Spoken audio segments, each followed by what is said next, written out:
little bit behind where I want to be. I've spent, again, I told this in a previous video, I've spent another, what was it this week, over like $1,000 this week. We've ordered cams, turbos, we're ordering suspension, we're ordering tabs. I mean, I'm just burning the freaking money down, so I'm trying to get stuff for this build. Also want to get as much stuff as I can before the first of the year. Things might be changing this coming year. I know I spoke with the owner of Colt Cams, and he is worried about a price spike due to different topics. And he said stuff will definitely be going up. You know, it has to, because he's going to get hit with some stuff probably. And so there could potentially be some stuff spiking come the end of the year in the automotive industry. It's no secret. I'm trying to currently get as much freaking stuff in as I can. I order a lot of stuff off eBay. The cam is coming out of Canada. Tonight, I decided I'm gonna work for a little bit Tuesday night on bead rolling, I think. And I need to figure out the fuel neck. So on the driver's side, I think we're gonna put the fuel neck in there. Need to figure that out.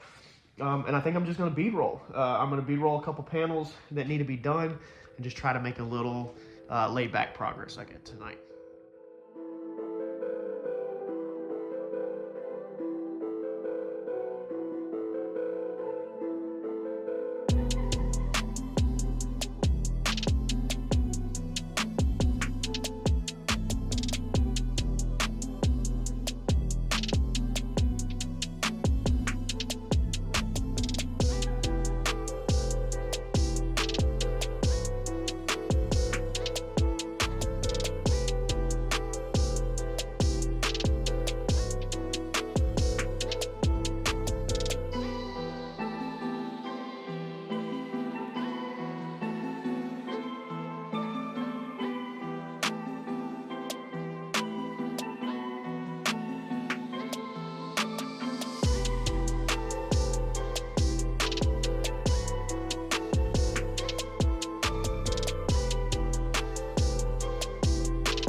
I think it looks pretty good, besides this right here.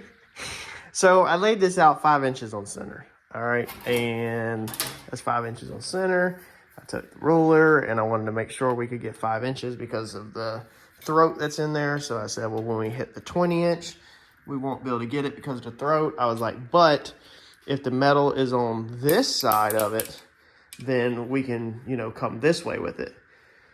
The only thing I wasn't thinking is that doesn't make no sense at all. I had a brain fart of a moment. You can't have the metal on this side and go this way. If the metal is right here, the metal has to go this way. If the metal is right here, then the metal has to come this way. So it has to pass through the throat. That's definitely a lesson learned for me. I will now remember that if from here to here is too long, that you're not gonna be able to do it unless it's like a curve possibly that you can't. You don't start here and then pull the metal this way, because then the metal would be, obviously has to be out this way in order to pull the metal this way. So, learning curve, but I hammered it out a little bit. Harper's asleep, so I ain't trying to go crazy. But I hammered dolly, a little bit of body work, totally fine. This seam gets a bunch of spot welds welded on it anyway, which we're about to go ahead and pop the spot welds in there, or the holes. And then we can body work over all that. It's just flat. So I decided, since we didn't have, you know, one in the center on the number 5, that we put these curves in. And how do you lay out curves? Just in case you didn't know, I've went over this on the channel before. We've used stuff like this, but on this one, if you notice in a time lapse, look at that. That is my trash can curve. So I even have marks on the side of the trash can so that when I lined it up there, I could flip it around and make it symmetrical there. So, well, if I don't break it, that worked out perfect because I didn't want it too deep up in here. I wanted it kind of a gradual sweep. So I think that looks perfect. Now, one thing Mike did point out, Uncle Mike did recommend, he said that whatever designs you pick in the back of your project, make sure as you move through your project that you continue them designs. So I have chose a design that I feel like will be universal and not too hard to nail no matter where we're at. That's going to be straight lines and curves.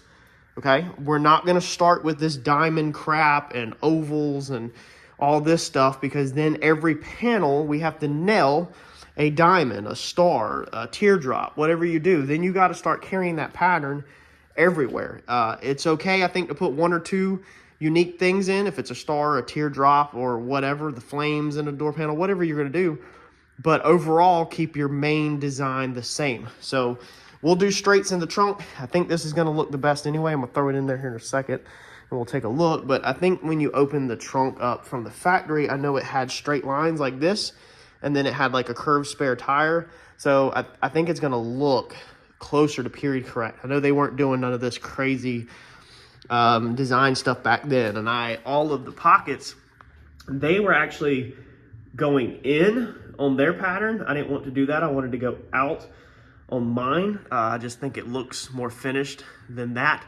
But it's the same thing, basically. They were kind of doing, which looks like they were big on rectangles and stuff. And I'm going to try to kind of keep the rectangle circular edges, you know, design like this. So that just so that it slightly looks period correct and it doesn't scream heavy modification, even though the whole car is heavy modified. I don't want one of these builds that are just super heavy everywhere. You want a tasteful modification. So if the car is heavily modified, it is in its chop and bagged, then you can kind of lay a little lower in your metalwork and stuff like that, because you don't, it gets, in my opinion, too tacky if you build something that's just overly modified. It becomes really tacky really fast. So we want something clean.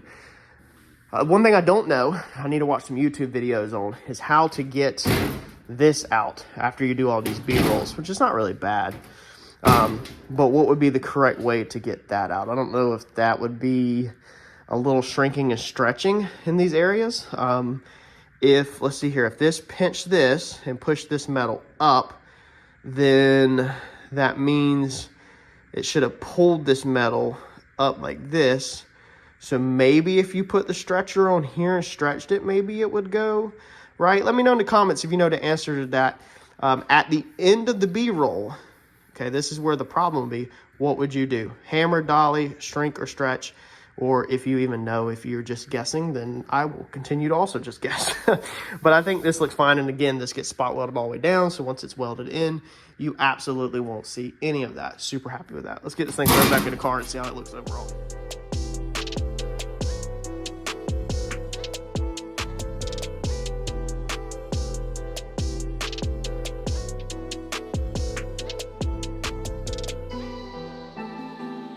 So, you notice anything different in here?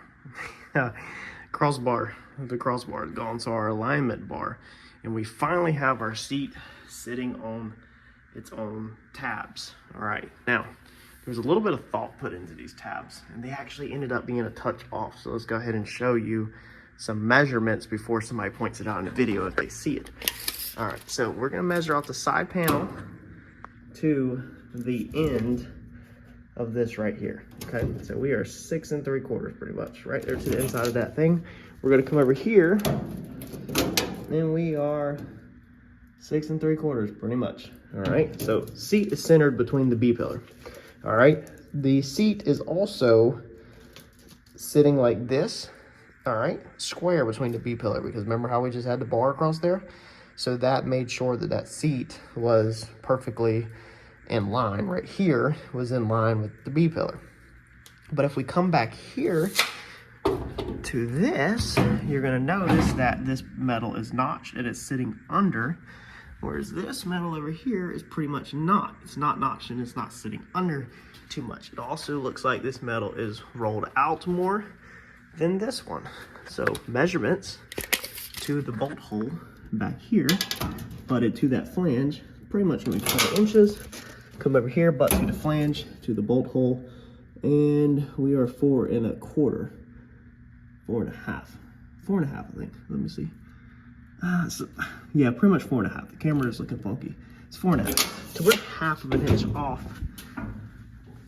on our bolt holes to our quarter panel. Now, the inside quarters, if we check some measurements here, so if we go about center of this, it's gonna pretty much be 4 3/8. And if we go about to the center of this, to the quarter panel, we are again about 4 3/8. So our thickness of our quarters are equal on both sides. Our front is equal. Something just goes funky on the back there. That's just gonna be the way, I guess, the quarter panels are out. Probably has something to do with how they're welded in here, if it's warped a little, if it was hammered on, something like that. But we're not gonna address it. We're not gonna mess with it, because you'll never notice anywhere that this quarter panel is out 1/2 inch more than this quarter panel. The wheels go off the fender. We're gonna center the wheels, center the rear end where everything's matching off the fender, just like you do any other car. You know, all y'all race car background guys, you know, you center the rear end. I mean, that's what we're gonna do. So you won't see it, but me and you will know it. This is, I think this is 1/4 inch or 3/16. I think it's 3/16 plate. The frame rail's a 1/4 inch. Pretty sure this is 3/16. So the seat, if you watch the seat video where we chop down this pan, we have these thick metal bars right here that run through here. That's what these spot welds are behind here. We're gonna cut this sheet metal off, but we're gonna keep this metal structure. So there's really thick metal structure in here. This thick piece right here, and then where that bolt is right there, underneath it, that little piece hanging down is the same thickness of metal, and it basically spider webs through the back and hits all the seatbelt anchor points. So that's solid, like 3/16 or probably 1/8 inch actually. This is probably 1/8 inch, but it's double layered, so it's probably pushing 3/16 heavy. All the seatbelt points are tied into that really thick plate to make it strong. And then the front of this is tied into that thick plate. So if the car took a side impact, we want to tie this plate into the B pillar, that plate into the B pillar. So that's where we're coming in with this 3/16 plate. This 3/16 plate is added, tack welded to the sheet metal, and it's going to be fully welded all the way down when we're done, top and bottom. What this is created now is an overview. We have a box worth of steel plate all the way around. All this steel plate is 3/16 heavy or so thick. Now, this is what I want for safety in the back. If this car gets T-boned down here, okay, it's gonna take a lot to squish that. I mean, yeah, if you get nailed at 55 miles an hour or 60, yeah, it's probably gonna freaking squish it. But we're not done. So me and Mike discussed building like a Euro, or what's it called? It's not a Euro skeleton, Enduro skeleton or something. Basically, it's like a car that has a cage, but it's a unibody and it's not connected to the frame rails. So we want to protect my child will be riding back here in the back seat, more than likely. She might be old enough to ride in the front by then, but I doubt it. So I want to protect my kids. I want to protect myself also, because I'm a provider of my family, and you should protect yourself too, whether it's a race car or a hot rod. You need to think about that. A lot of these hot rods are death traps and tin cans, and it's not cool. So a lot of people don't think about the safety, and it's pathetic, honestly. If you don't think about the safety in your family, honestly, you're pathetic. I don't care what anybody thinks about that. We are probably going to have Uncle Mike bend up a tube that's going to intersect here, right here. So just like if you put a cage in a unibody, you have to weld like 1/4 inch or 3/16 of plate, whatever the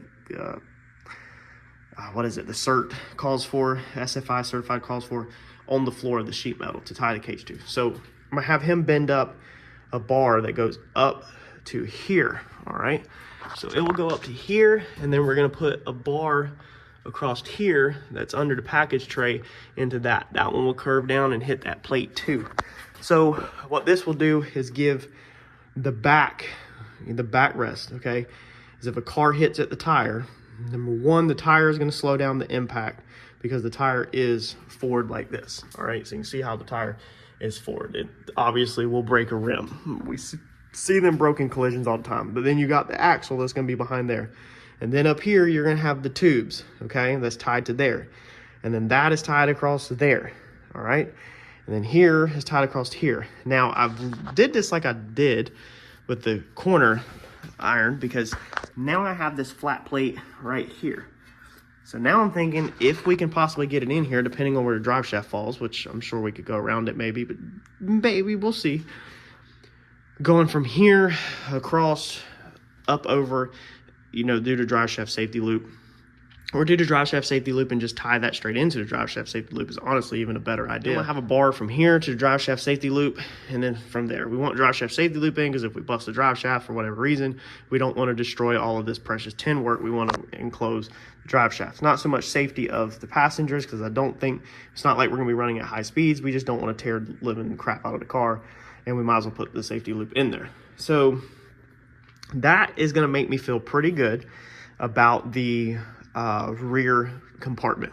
Now, we did talk about coming from here and going up and doing a hoop basically through this. All of this will get hid by upholstery. So Troy, you're gonna have a little bit of work, but we're gonna tuck, Uncle Mike can tuck everything tight when we get to that point, which will definitely be way down the road. But he talked about possibly doing a hoop in here to protect the B-pillar 100% from collapsing, and then possibly even doing bars that go down like that and would also hit into that crossbar, possibly if we run that crossbar long enough. So we got a little thinking when that time comes. We're not there yet, but I kind of wanted to go ahead and explain to y'all why we were doing these plates here like we are, which it seems like nobody in the hot rod community is talking about this kind of stuff. And I find that really disturbing, honestly, to be flat out. Coming from 5 years of building a race car and hanging out at the track and watching people completely destroy race cars and walk away, safety is the most important thing of your project. And you should really not be building tin cans unless you're going to put yourself in it and you're trying to commit suicide, honestly. One of the other pieces that we picked up this week is actually this battery tray. So this is actually from West Marine. It's made for like boats, but I needed something for a really big battery. So this thing is for, I think, a 27, group 27, group 31 batteries. So it's pretty big, stainless steel tying rods, screwy knobs. Yeah, it's made for like RVs or boats, but I couldn't find any good looking battery tray that would work in our build for what I want. So this is just gonna add more strength because the bottom is solid. We can bolt it down in 4 locations in the back, and then it should be super simple. So I'm gonna test fit this real fast.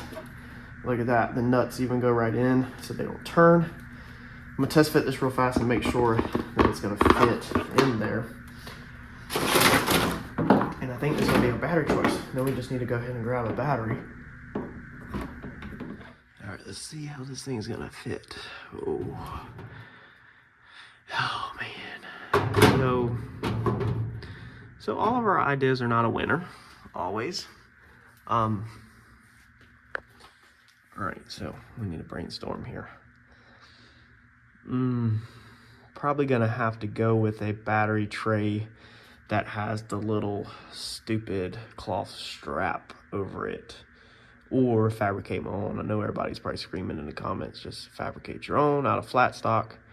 Really didn't want that. I wanted something kind of like this, or we punch a hole in the top, which I'm not opposed to that, depending on where that back seat piece falls, so that you can get the threaded rod piece on. You know what? That back might actually clear from inside the trunk. Let's try that. So even at that height right there, we won't be able to get the top off of it. So we'd have to cut out the back package tray, and I really don't want to do that because we're going to be running a tube through there, and then we got some more pieces to go up top. So that's not gonna work. We're gonna have to research some more. I think I've spent probably 3 or 4 nights on this, about an hour to 2 hours each night, trying to find a group 31, group 27, somewhere in there, battery tray that I liked. Very picky on the looks of it. There is a lot of the flimsy, cheap looking ones. I really didn't want that, even though you're not really gonna see this. I just wanted something that looked like it was not just some universal Amazon crap. And I really liked the way this one looked, but I did buy it local so that I can take it back. So I guess that is gonna mark that up as a failure. Let's put this thing back in the package. We'll go get our 20 bucks back. But it's a good option for anybody that is interested in it, because I think it's a very good looking battery tray. It's not gonna work for us. So I think this is exciting. I think we're officially ready to move forward. And by move forward, I mean B pillar forward, A pillar forward, meaning transmission, firewall, front suspension, front frame, engine mounts, the good stuff. Put the front end back on. Christmas break should be exciting. I'm terrified that I have missed something and I'm not gonna have everything I need to mock stuff up. I'm still lacking the front control arm brackets. I have basically custom uppers on the way. It's a company that sells the stuff, but they're not just tabs. I'll show you when they come in. They're pretty cool. But we do have that on the way. We don't have lowers, but we can just tab washers on for right now, just for mock-up. No big deal at all. But yeah, dude, I think that we are freaking ready to move forward. Now, no, the back of the car is not done. The whole thing here is just to map this car out, if that makes sense. That way we know where things are gonna fall for clearance. So worrying about building the little plates right here, or building these little corners right here, or building this piece of sheet metal right here, none of that stuff matters right now, because we just wanted to map stuff out of how stuff goes. Then we can come back and, you know, finish stuff as we start welding things together and we're ready to finalize stuff. So this piece right here, this flat piece in here, like we did on the other side, it's not done, but we know exactly how it's gonna be done because we have the other side. Our wheel can go on, we have our tubs, everything. When our tubs come out, we're gonna bead roll, I think, some design that matches the arch. I think I'm gonna put 2 arches in that. Whenever that comes out, it shouldn't be too hard to do, I don't think. We still need to pull the fuel cell and weld some cross braces. So we have odds and ends and stuff like that. And if we run out of things to do on the front, like if we run out of parts or whatever over Christmas break, then we'll start filling in on the rear and kind of bounce back and forth. So make sure that your notifications are turned on and subscribe to the channel if you want to follow along. We are on episode 60 of this build.